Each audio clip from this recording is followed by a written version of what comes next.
হামলা চালাতে পারবে শব্দের চেয়ে দ্রুত গতিতে, কোনোভাবেই যাবে না আটকানো, কাজে আসবে না কোনো আকাশ প্রতিরক্ষা ব্যবস্থাই।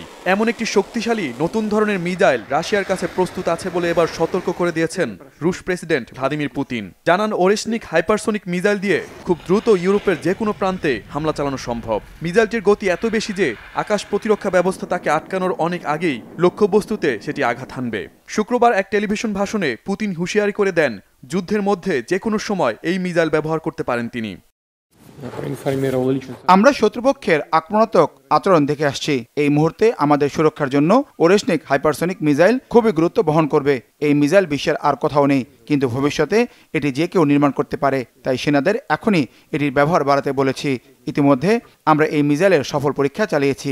ওরেশনিক মিসাইল হামলার জন্য প্রস্তুত আছে। যুদ্ধের মধ্যেও আমরা এটির পরীক্ষা চালিয়ে যাব। ইউক্রেনের প্রেসিডেন্ট ভলোদিমির জেলেনস্কি পুতিনের এই হুমকিকে হালকাভাবে নিচ্ছেন না। ইউক্রেনকে আরও সমর্থন দেওয়ার জন্য পশ্চিমাদের প্রতি আহ্বান জানিয়েছেন তিনি। জার্মান পররাষ্ট্রমন্ত্রী আনালেনা বেয়ারবক বলেছেন, ভয় দেখানো পুতিনের একটি পুরনো খেলা, এতে ভয় পায় না পশ্চিমারা। ইউরোপের নিরাপত্তার জন্য ইউক্রেনের প্রতি সমর্থন অব্যাহত রাখার প্রতিশ্রুতি দেন তিনি। ইউক্রেনে 1000 দিন ধরে হামলা চালাচ্ছে রাশিয়া। পুতিন ইউরোপকে দুভাগে ভাগ করতে চান, ভয় দেখিয়ে ইউক্রেনের সমর্থন বন্ধ করতে চান। এখন তারা অত্যাধুনিক মিসাইল ব্যবহার করছেন, যা আগে কেউ ব্যবহার করেননি। ভয় দেখানো পুতিনের পুরনো খেলা। এসব ভয়ে জার্মানিকে আটকানো যাবে না।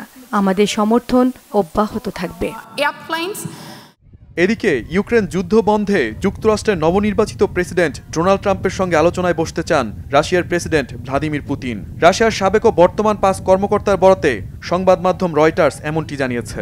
তবে যুদ্ধ বন্ধের আলোচনায় ট্রাম্পের সঙ্গে বসতে পুতিনের বেশ কিছু শর্ত রয়েছে।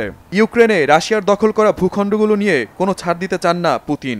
এমনকি এই শর্ত মতে ন্যাটোতে যোগ দেওয়ার ইচ্ছা ত্যাগ করতে হবে ইউক্রেনকে।